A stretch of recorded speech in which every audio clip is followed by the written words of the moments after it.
Hey, it's your boy Kyle here. Welcome back to another hunting trip part 2. Before I get started, do not forget I stream Monday, Wednesday, Friday around 6 p.m. Eastern Standard Time.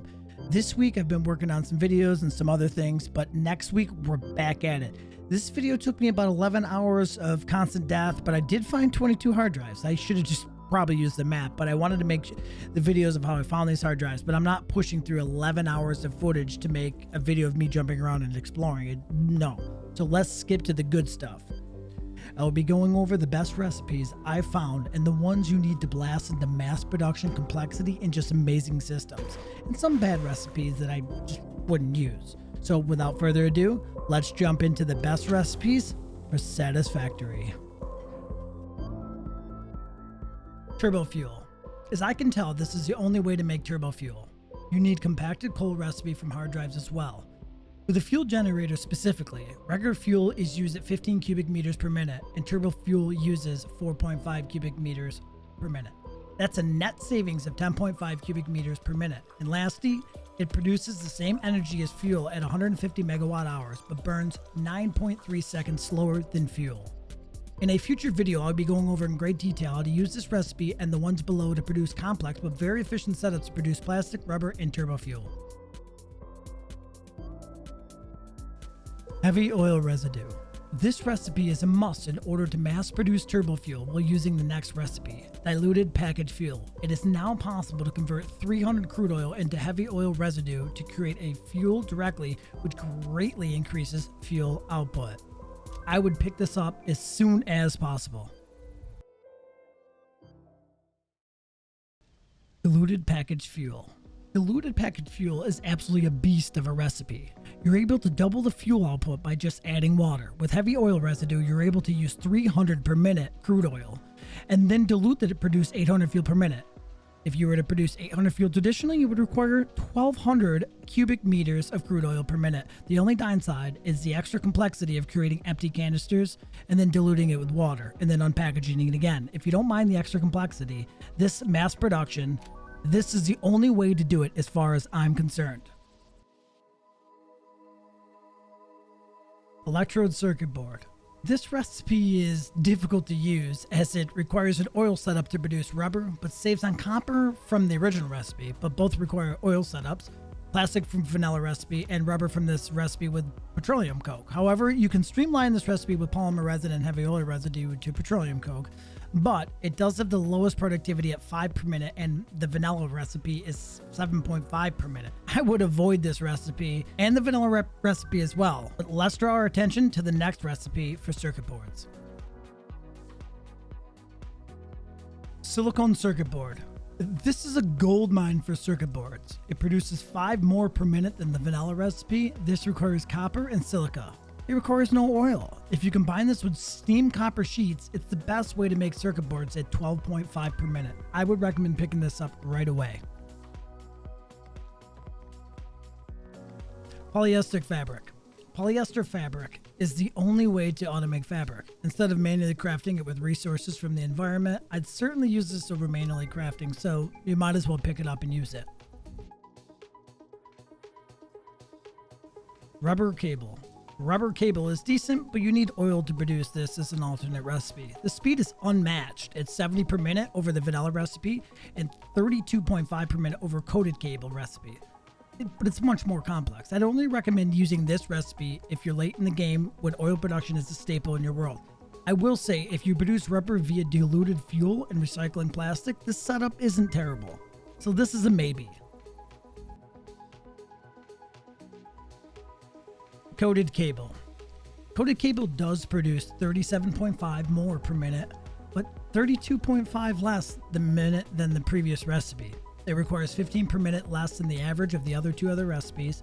Heavy oil is better suited to produce fuel for rubber, plastic, and turbo fuel. Therefore, I would not recommend this recipe. Rigger motor. Rigger motor, no, just no. It produces 2.5 per minute, but it requires crystal oscillators. Just in that, it needs much more space and complexity for just a tiny bit more productivity. I would not touch this with a 10-foot barge pole. Polymer resin. Making polymer resin directly produces 130 per minute, but at the same oil cost as the vanilla recipe with producing fuel. I would not use this recipe unless you need a small setup. I have used it, and for what it's worth, it's not worth. I recommend using heavy oil produced polymer resin and fuel, diluting it, and then focusing on the next two recipes, recycled plastic and recycled rubber. Recycled plastic. Recycled plastic is a gold mine when using this as the same setup I've been talking about before. Heavy oil to diluted fuel, you can produce 40 more plastic per minute, and then converting that into rubber and possibly back into plastic again greatly creates your plastic production. With using 6 rubber, fuel makes 12 plastic. If you're using diluted fuel to produce plastic or rubber, pick this up immediately. Recycled rubber. Recycled rubber applies to the same principles as the previous recipe. Recycled plastic. Production of 40 more per minute, requiring only 6 plastic to make 12 rubber. Just add fuel. Like before, if you're using diluted fuel to produce plastic, the same applies here. With 300 crude oil, you can produce almost 1,000 rubber per minute. Pick this up right now. Don't wait. Steel rotor. Steel rotor recipe produces 1 more per minute.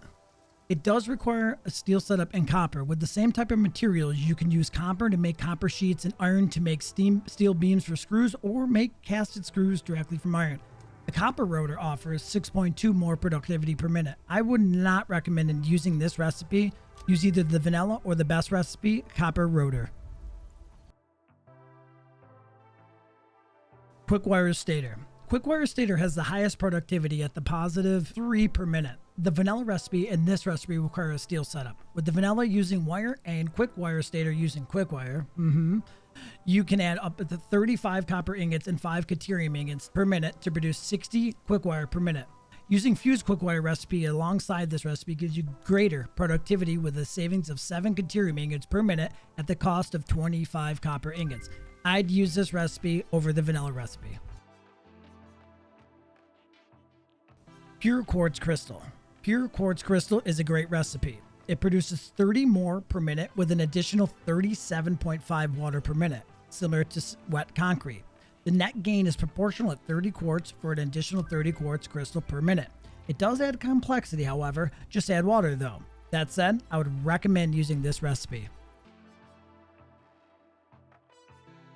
Cheap silica. Cheap silica produces less per minute.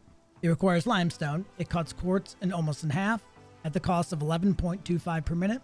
I would not recommend this recipe. Pure deuterium ingot. Pure deuterium ingot is the difficult choice. You lose 3 ingots per minute at a savings of 21 deuterium ore per minute, and it'll require water as well. This one's a toss-up. I'd recommend not using this unless you're short for deuterium resources. Pure copper ingot. Pure copper ingot is another difficult choice. It produces 7.5 more per minute at a net savings of 15 copper ore per minute. The complexity of this recipe, just by adding water, will require more time to set this up, but you do increase your productivity by 25%. I would only recommend using this recipe if you're attempting to mass produce copper. So the choice is yours. Solid steel ingot. Solid steel ingot produces 15 more per minute with a savings of 5 iron ore and coal per minute. The solid steel ingot saves resources while increasing productivity by 1/3. I'd recommend using this recipe all the time, especially with recipes that require steel in their production lines. Insulated crystal oscillator. This is the only alternate recipe for crystal oscillator at the moment and has a 87.5% more production per minute. It does require an orbital setup and that use of copper and quick wire to produce AI limiters. It might be slightly more complex, however, I would recommend picking up this recipe. Flexible framework. Flexible framework produces 2.5 more per minute, but also requires an oil setup. You need 1.25 more modular frames per minute and a savings of 7.5 steel beams per minute. Not cool. Modular frames are much more complex to produce. I would not recommend using this recipe. Thank you guys for checking this out. going through some of the videos on some of the good recipes, some of the bad recipes, but these recipes are the bread and butter of the game that I feel are the best. I went in some detail. I hope you liked what you saw. And if you did, let me know what you think in the comments below. And thank you very much. And I'll see you guys next time.